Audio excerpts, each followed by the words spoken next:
ಮತ್ತೆ ಆದ್ಮೇಲೆ ನಾವಿವತ್ತು ಕೋಟೆಕೆರೆ ತೋಟದಲ್ಲಿದ್ದೀವಿ. ತೇಲುವ ಮೋಟರು ನಿಮಗೆ ಇದನ್ನ ನಾವು ಅನೇಕ ಸಾರಿ ತೋರಿಸಿದ್ದೀವಿ. ಈ ರೀತಿ ಮಾಡ್ಕೊಳ್ಳೋದು ಭಾಳ ತುಂಬ ಉತ್ತಮ. ನಾವು ಕಪ್ಪೆ ಮೋಟ್ರನ್ನ ನೆಲದಲ್ಲಿ ಬಿಟ್ಬಿಟ್ಟು ಏನಾಗ್ತಂದರೆ ಕೆಸರು ಅದರಲ್ಲಿ ಇದರಲ್ಲೆಲ್ಲ ಇದಾಗ್ತದೆ. ನಮ್ಮ ಹೊಳೆಯಲ್ಲಿ ಅಥವಾ ಬೋರ್ಗೆ ಹಾಕೋದ್ರಲ್ಲಿ ಅದು ಬೇರೆ.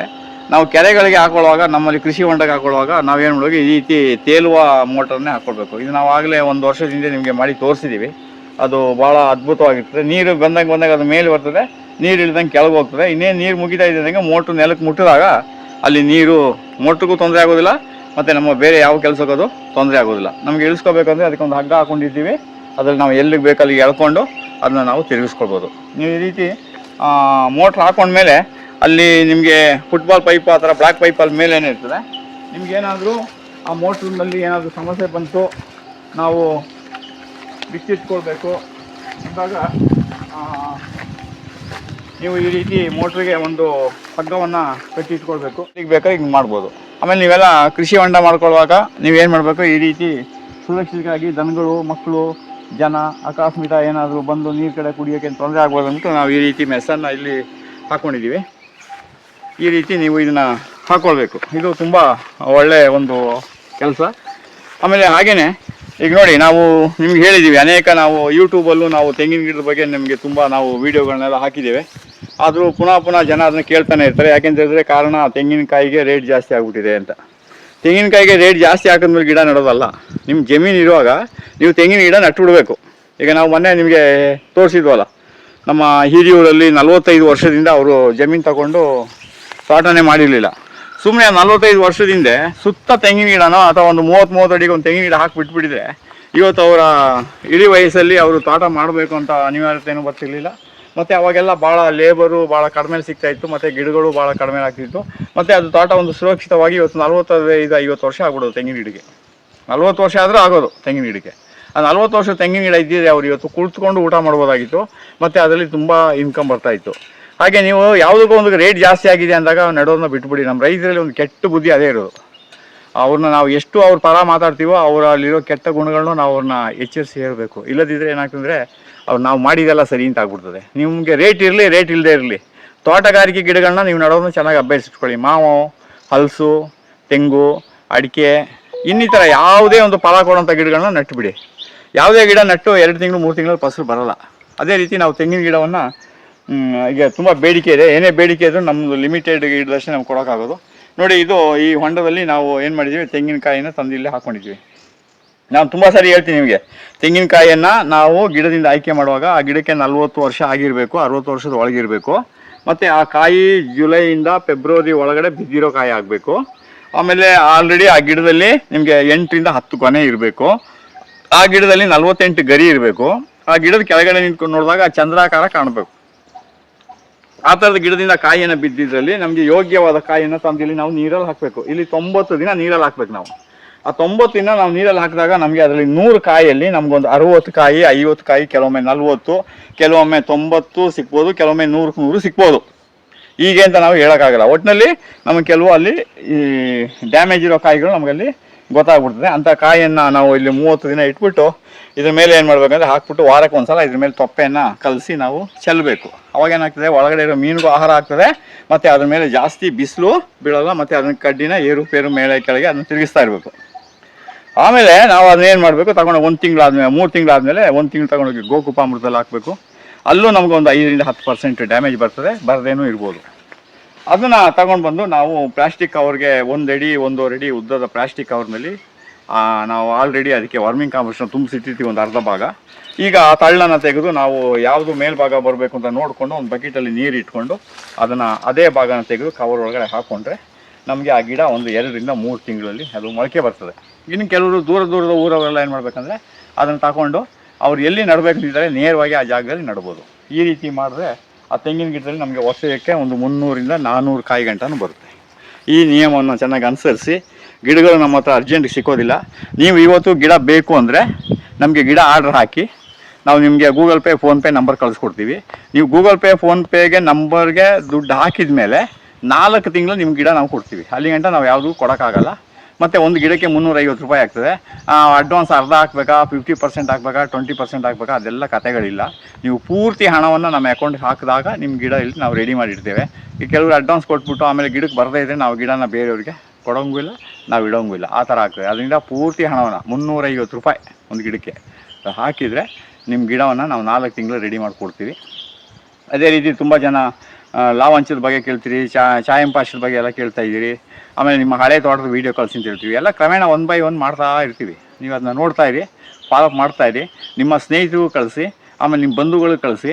ಆದಷ್ಟು ಈ ಚಾನಲ್ನ ಕಡಿಮೆ ಅಂತಂದರೆ 1 ಕೋಟಿ ಸಬ್ಸ್ಕ್ರೈಬ್ ಆಗೋ ಥರ ನೋಡ್ಕೊಳ್ಳಿ. ಅದು ನಿಮ್ಮ ಜವಾಬ್ದಾರಿ. ನಾವು ಹೇಳ್ಕೊಂಡು ಹೋಗೋ ಕೆಲಸ ನಮ್ಮದು, ಅದನ್ನ ಬೆಳೆಸೋದು ಉಳಿಸೋದು ಅದು ನಿಮ್ಮದು. ನಮಸ್ತೆ. ನಮಸ್ತೆ ಆದ್ಮೇಲೆ ತುಂಬ ಜನ ನಿಮಗೆ ಲಾವಂಚದ ಬಗ್ಗೆ ಕೇಳ್ತಾ ಇದ್ದೀರಿ. ನಾನು ಸ್ವಂತ ಪ್ರಯೋಗ ಮಾಡಿ ಅನುಭವಿಸ್ದೇನೆ ನಿಮ್ಗೆ ಯಾರಿಗೂ ಅದನ್ನು ಹೇಳಬಾರ್ದು ಅಂತೇಳಿ ನಾನು ಅದ್ರ ಬಗ್ಗೆ ಏನು ಹೇಳೋಕ್ಕೆ ಹೋಗಿರಲಿಲ್ಲ. ಮತ್ತು ಎರಡನೇದು, ಲಾವಂಚ ಗಿಡ ನಡೋದನ್ನ ಅಭ್ಯಾಸ ಮಾಡಿ. ನಟ್ಟ ಮೇಲೆ ಅದು ಏನಾಗ್ತದೆ ಏನು ಹೋಗ್ತದೆ ಅದು ಬೇರೆ ಕತೆ. ನಿಮ್ಮ ಜಮೀನಲ್ಲಿ ಎಲ್ಲವನ್ನು ನಡಕ್ಕೆ ಶುರು ಮಾಡಿ. ಅದರಲ್ಲಿ ಏನು ಲಾಭ ಏನು ನಷ್ಟ ಅನ್ನೋದೆಲ್ಲ ಬೇಡ. ಅದು ಎರಡನೇದು. ಫಸ್ಟು ನಿಮ್ಮ ಕೈಲಿ ಪರಿಸರದ ಸೇವೆ ಮಾಡಿ, ಭೂಮಿ ಸೇವೆ ಮಾಡಿ, ಮತ್ತು ಮರ ಗಿಡಗಳನ್ನು ಆದಷ್ಟು ನಡೋದಕ್ಕೆ ಅಭ್ಯಾಸ ಇಟ್ಕೊಳ್ಳಿ ಫಸ್ಟು. ಈಗ ನಾವೇನು ಮಾಡಿದ್ವು, ಕೆಲವರೆಲ್ಲ ಯೂಟ್ಯೂಬ್ನಲ್ಲಿ ನೀವು ಒಂದು ಲಾವಂಚ ಹಾಕ್ಬಿಡಿ, 100 ಗಿಡ ಹಾಕ್ಬಿಡಿ, 1000 ಗಿಡ ಹಾಕ್ಬಿಡಿ, ನೀವು ಇಷ್ಟು ಕೊಡ್ತೀವಿ, ನಾವು ತಗೊಳ್ತೀವಿ, ಬೈಬ್ಯಾಕ್ ತಗೊಳ್ತೀವಿ, ಅದು ಇದು ಅಂತ ಇದ್ರು. ನಾವು ನೋಡಿ ಅದೇ ರೀತಿ ಈಗ ನಮ್ಮ ಸ್ವಂತ ಅನುಭವದಲ್ಲಿ ನಾವೇ ಕವರ್ಗಳಿಗೆ ತುಂಬಿಸಿ ವಿಶೇಷವಾಗಿ ಇದಕ್ಕೆ ಲೇಬರ್ಗಳನ್ನೆಲ್ಲ ಬಿಟ್ಟು ಅದನ್ನು ಸರಿಯಾಗಿ ಗಮನಿಸೋ ಥರದಲ್ಲಿ ನಾವು ಇದನ್ನೆಲ್ಲ ಮಾಡಿದ್ದೀವಿ. ಈಗ ಅದು ಮೇಲೆ ಹುಲ್ಲು ಬಂದಿದೆ ಅಂದ್ಬಿಟ್ಟು ಈಗ ನಾವು ಅದನ್ನು ಕಟ್ ಮಾಡಿದ್ದೀವಿ. ಈಗ ಕಟ್ಟು ಮಾಡಿ ಆ ಹುಲ್ಲೆಲ್ಲ ಇಲ್ಲೊಂದು ಕಡೆ ಇಟ್ಟಿದ್ದೀವಿ. ಇವಾಗ ನಿಮಗೆ ಈ ಥರ ಒಂದು 2000 3000 ನಾವು ಕವರ್ಗೆ ತುಂಬಿಸ್ಕೊಂಡು ಮಣ್ಣು ಹಾಕ್ಕೊಂಡು ಇದು ನೋಡ್ತಾ ಇದ್ದೀವಿ. ಈಗ ಇದರಲ್ಲಿ ನಿಮಗೆ ಏನು ಬರುತ್ತೆ, ಎಷ್ಟಾಗುತ್ತೆ ಅನ್ನೋದನ್ನ ನಮಗೆ ನಿಮ್ಮ ಕಣ್ಮುಂದೆ ತೋರಿಸ್ತೀನಿ. ಈಗ ನಾವು ಸುಮಾರು ಈ ಥರ ಇದು ಹಾಕಿ ಈಗ 1 ವರ್ಷ ಆಯಿತು. 1 ವರ್ಷ ಆದಮೇಲೆ ಈಗ ನಿಮಗೆ ಈ ಕವರ್ನ ಹೇಗೆ ಬಿಚ್ಚಬೇಕು ತೋರಿಸ್ಬೇಕು ಅಂತ ನಾನೀಗ ತೋರಿಸ್ತೀನಿ. ಈ ರೀತಿ ನಾವು ಇಲ್ಲಿ ನಟ್ಕೊಂಡಿದ್ದೀವಿ. ಅದನ್ನೇ ನೋಡಬೇಕು, ನಾವು ಈ ರೀತಿ ಬೇರು ಕೊಟ್ಟು ಸ್ವಲ್ಪ ಬೇರು ಕೊಟ್ಟು ಅದು ಸ್ವಲ್ಪ ಜಾಗವನ್ನು ಈ ಥರ ಚೇಂಜ್ ಮಾಡ್ಕೋಬೇಕು. ಈ ಥರ ನಾವು ಚೇಂಜ್ ಮಾಡ್ತಾ ಇರಬೇಕು. ಯಾಕೆಂದರೆ ಇಲ್ಲದ್ರೆ ಬೇರು ನೆಲಕ್ಕೆ ಹೋಗ್ಬಿಡ್ತು ಅಂತ ಚೇಂಜ್ ಮಾಡ್ತಾ ಇರಬೇಕು. ಈ ಥರ ಚೇಂಜ್ ಮಾಡಿ ಪುನಃ ಅದನ್ನ ಕ್ರಮವಾಗಿ ಅದನ್ನ ನಾವು ಜೋಡಿಸ್ತಾ ಇರಬೇಕು. ಈ ಥರ ಜೋಡಿಸ್ತಾ ಇರಬೇಕು. ಈಗ ಒಂದು ಕವರ್ನ ಬಾದ್ಮೇ ಸರಿ ಚೇಂಜ್ ಕರ್ಕೊರಕು. ಇದೇನಪ್ಪ, ಈಗ ನಾವು ಈಗ ಒಂದು ಕವರ್ನ ಈಗ ತೆಗಿಯಪ್ಪ, ಇದು ಮಣ್ಣು ತೆಗಿಯಪ್ಪ. ಈ ಥರ ನಾವು ಕವರ್ನ ಬಿಚ್ಕೊಳ್ತೀವಿ. ಈಗ ಅವ್ರು ಹೇಳ್ದಂಗೆ ನಿಮ್ಮ ಕವರ್ನ ಮಣ್ಣೆಲ್ಲ ಹಾಕಿ, ಮಣ್ಣೆಲ್ಲ ಓದಿ.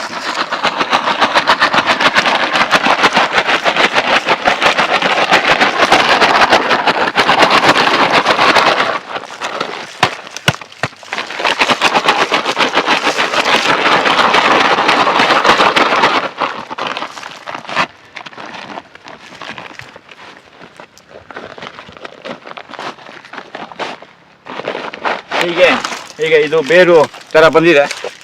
ಈ ಥರ ಬೇರನ್ನ ನಾವು ಈ ಥರ ಕುದಿಸ್ಕೋಬೇಕು, ಕ್ಲೀನ್ ಮಾಡ್ಕೋಬೇಕು.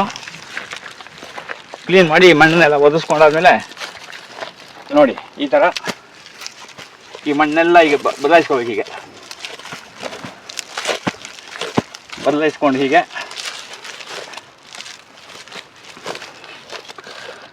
ಹೀಗೆಲ್ಲ ನಾವು ನೋಡಿ ಈ ಥರ ಬರ್ತಾ ಇದೆ.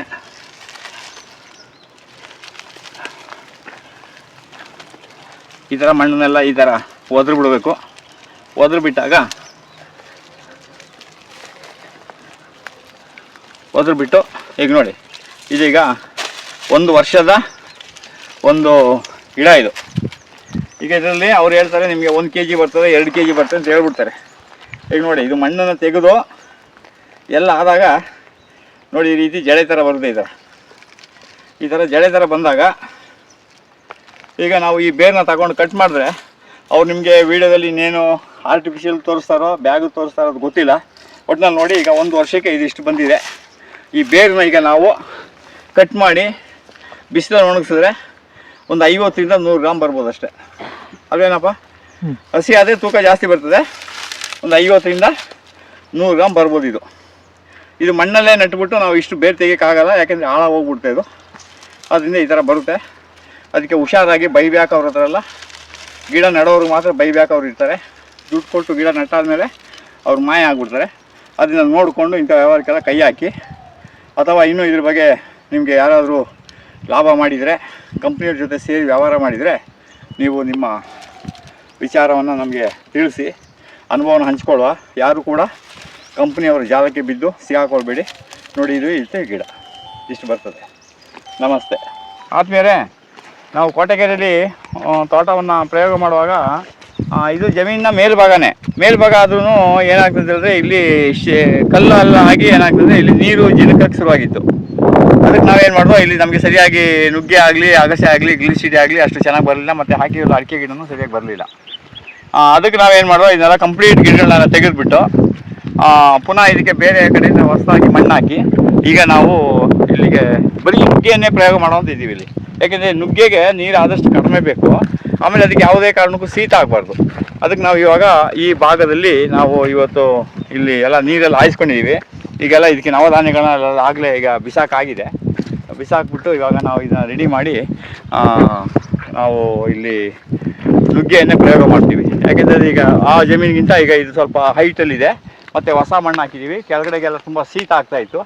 ಆ ಶೀತದ ಜಾಗವನ್ನು ಸರಿ ಮಾಡೋಕ್ಕಾಗಿ ನಾವು ಹೊರಗಡೆಯಿಂದ ನಮ್ಮ ಜಮೀನಿನ ಇನ್ನೊಂದು ಭಾಗದಲ್ಲಿ ಇದ್ದಂಥ ಮಣ್ಣನ್ನು ತಗೊಂಡು ಬಂದು ಇಲ್ಲಿ ಹಾಕಿ ಇವಾಗ ಇದಕ್ಕೆಲ್ಲ ಜೆಟ್ಟೆಲ್ಲ ಹಾರಿಸಿ ನೀರೆಲ್ಲ ರೆಡಿ ಮಾಡಿ ಇಲ್ಲಿ ನುಗ್ಗೆ ಗಿಡವನ್ನು ಹಾಕ್ತೇವೆ. ನುಗ್ಗೆ ಜೊತೆಗೆ ಇನ್ನೂ ಸ್ವಲ್ಪ ನಾವು ಕೆಲವು ಬೇರೆ ಬೇರೆ ಕಡೆಗೆ ನಮಗೆ ಜೆಟ್ಟೋಪನ್ನು ಬೇಕಾಗ್ತದೆ. ಅದಕ್ಕೆ ಇಲ್ಲೇ ಬರೀ ಈ ಜಾಗದಲ್ಲಿ ಎಲ್ಲಿ ನುಗ್ಗೆ ಬರಲಿಲ್ಲೋ ಅದೇ ಜಾಗದಲ್ಲಿ ಹೇಗೆ ನಾವು ನುಗ್ಗೆ ಬರೆಸಲೇಬೇಕು ಅಂತ ಒಂದು ತೀರ್ಮಾನ ಮಾಡಿದ್ದೀವಿ. ಈ ಜಾಗದಲ್ಲಿ ನುಗ್ಗೆಯ ಗಿಡಗಳನ್ನು ಹಾಕಿ ಅದರಲ್ಲೂ 4-5 ಬೇರೆ ಬೇರೆ ಥರದ ನುಗ್ಗೆಯನ್ನು ನಾವು ಇಲ್ಲಿ ಪ್ರಯೋಗ ಮಾಡ್ತಾಯಿದ್ದೀವಿ.